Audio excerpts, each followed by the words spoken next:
Tần Thủy Hoàng, vị vua đầu tiên thống nhất Trung Quốc, được cho là người đàn ông có số phận bi thảm nhất thế giới khi đối diện với vô vàn biến cố trong cuộc đời. Năm 13 tuổi, Doanh Chính đăng cơ làm Tần Vương, do trọng phụ Lã Bất Vi nhiếp chính.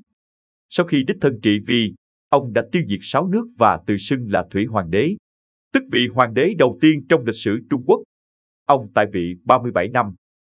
Trong đó xưng vương 25 năm, xưng đế 12 năm. Năm 210 trước công nguyên, Tần Thủy Hoàng qua đời vì bệnh ở tuổi 49. Tuy là vị hoàng đế đầu tiên thống nhất Trung Quốc, người khởi đầu đế quốc quân chủ Trung Hoa, kéo dài gần 2 thiên niên kỷ và để lại nhiều công trình khổng lồ cho nhân loại như Vạn Lý Trường Thành. Lăng mộ kích thước thành phố nổi tiếng được bảo vệ bởi đội quân đất nung có kích thước thật. Nhưng nhiều chuyên gia vẫn cho rằng Tần Thủy Hoàng là người đàn ông có số phận bi thảm nhất trong lịch sử. Vậy tại sao Tần Thủy Hoàng lại bị gán cho cái mác này? 1. Khi còn nhỏ bị bắt nạt ở nơi đất khách quê người. Tần Thủy Hoàng là con trai trưởng của Tần Trang Tương Vương. Tên thực là Doanh Dị Nhân hay sao còn có tên khác là Tử Sở và mẹ là Triệu Cơ, người hàm đan nước Triệu. Do mẹ của Tần Trang Tương Vương là Hạ Cơ không được thái tử yêu nên Dị Nhân phải làm con tin của Tần ở nước Triệu. Và cũng tại nước Triệu, Dị Nhân nhanh chóng lọt vào mắt xanh của Lã Bất Vi, vốn là một thương nhân nước Vệ, trong âm mưu buôn vua bán chúa. Lã Bất Vi có một người tiểu thiếp tên là Triệu Cơ, dung mạo xinh đẹp, lại có tài ca múa, đàn hát. Biết Dị Nhân phải lòng Triệu Cơ, Lã Bất Vi đã dâng Triệu Cơ cho công tử nước Tần này.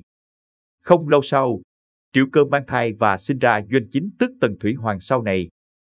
Năm 257 trước công nguyên, tức 2 năm sau khi Doanh Chính ra đời, nước Triệu bị nước Tần vây đô thành Hàm Đan và trong lúc cùng quẫn. Nước Triệu muốn giết Dị Nhân để trút giận nhưng may mắn thay được Lã Bất Vi lập kế, chạy thoát về nước Tần. Tuy nhiên, Triệu Cơ và Doanh Chính không kịp trốn theo, phải ở lại nước Triệu. Nước Triệu muốn giết cả hai mẹ con nhưng Triệu Cơ là con nhà tai mắt ở Triệu nên hai người đều sống.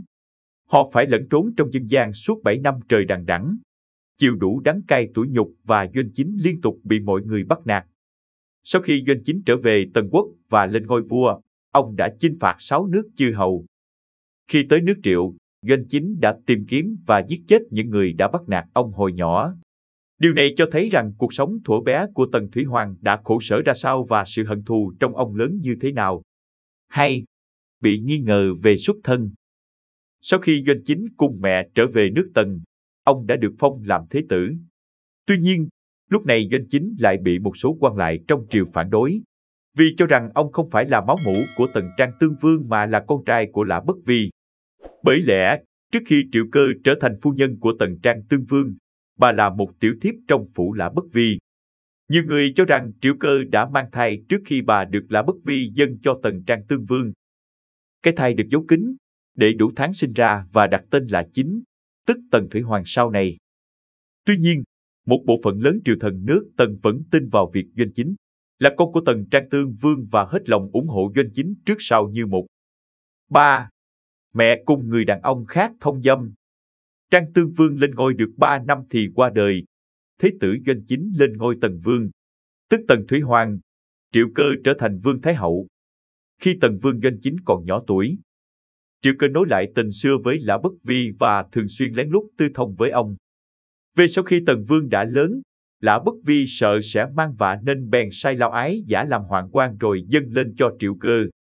Từ đó, Triệu Cơ và Lão Ái thông dâm, sinh được 2 người con trai. Lão Ái đem 2 đứa con giấu đi, định lập mưu đợi Tần Thủy Hoàng chết thì lập con hắn làm vua. Tuy nhiên, Tần Thủy Hoàng sau đó đã phát giác ra việc này và giết chết 3 họ nhà Lão Ái cùng 2 đứa con riêng của mẹ, đồng thời ra lệnh giam lỏng bà. 4. Có quá nhiều người phụ nữ trong đời. Có lẽ rất nhiều người cho rằng thật nực cười khi nói rằng một ông vua có quá nhiều người phụ nữ trong đời là một nỗi bi thảm.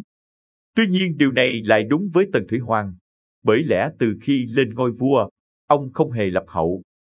Mặc dù ngủ với hàng nghìn người phụ nữ nhưng ông lại không có nổi một tình yêu chân thành. Không chỉ trong các tài liệu lịch sử mà ngay cả trong những khám phá khảo cổ học sau này cũng cho thấy, lăng mộ của Tần Thủy Hoàng chỉ có thi thể của một mình ông. Khi còn sống không có một người phụ nữ nào thật lòng đối đãi với mình. Khi chết đi cũng nằm lạnh lẽo một mình. Vậy đây có phải là bi kịch không? 5. Thường xuyên bị mưu sát, lâm trọng bệnh rồi chết bên ngoài. Từ khi Tần Thủy Hoàng lập quốc, phong trào phản kháng diễn ra vô cùng mạnh mẽ khiến ông luôn lo lắng bất an. Do đó, Tần Thủy Hoàng thường xuyên đi khắp đất nước để thưởng ngoạn cảnh sắc giang sơn rộng lớn của mình và thỏa mãn khát vọng thống trị thiên hạ. Tuy nhiên, mỗi lần đi tuần du, Tần Thủy Hoàng đều bị kẻ địch mưu sát. Tuy bản tính thông minh, hào khí ngút trời nhưng Tần Thủy Hoàng u mê tìm kiếm phương thuốc trường sinh bất lão. Nhiều lần ông đã bị bọn lừa phỉnh lừa gạt, trở thành trò đùa trong thiên hạ. Năm Thủy Hoàng thứ 37 năm 210 trước công nguyên, Tần Thủy Hoàng ngã bệnh và qua đời khi đang đi tuần du. Do Tần Thủy Hoàng mất ở xa, lo lắng cái chết của ông có thể kích hoạt một cuộc nổi dậy lớn trong toàn đế chế, nên thừa tướng Lý Tư đã ra lệnh không phát tang, chở quan tài trọng một cỗ xe mát. Cho một hoạn quan được vua yêu ngồi trong xe, đến đâu thì dâng thức ăn, trăm quan vẫn tâu việc như thường. Từ nơi Tần Thủy Hoàng qua đời về đến Kinh Thành mất tới 2 tháng đi đường bộ. Có những lúc trời nắng nóng, chiếc xe mát phát ra mùi thối. Đoàn tùy tùng phải sai các quan đi theo chở trên xe một thạch cá muối để đánh lẫn mùi thối. 6. Bị hoạn quan thân cận thay đổi chiếu thư sau khi chết. Sau khi ngã bệnh, Tần Thủy Hoàng biết mình không thể qua khỏi nên đã viết một thánh chỉ, lệnh cho hoạn quan thân cận là Triệu Cao nhanh chóng gửi cho người con trưởng đang ở biên cương là Phù Tô trở về Hàm Dương chủ trì tang sự, tức là chuẩn bị kế vị ngôi báo. Tuy nhiên, do Triệu Cao có âm mưu phản nghịch từ sớm nên khi đưa thi thể của Tần Thủy Hoàng về tới Kinh Thành, Triệu Cao đã bắt tay với thừa tướng Lý Tư đưa Hồ Hợi năm đó 21 tuổi, người con thứ 18 trong số khoảng hơn 20 người con trai của Tần Thủy Hoàng, lên ngôi vua. Sau khi Hồ Hợi đăng cơ, con trai trưởng của Tần Thủy Hoàng là Phù Tô đã tự sát.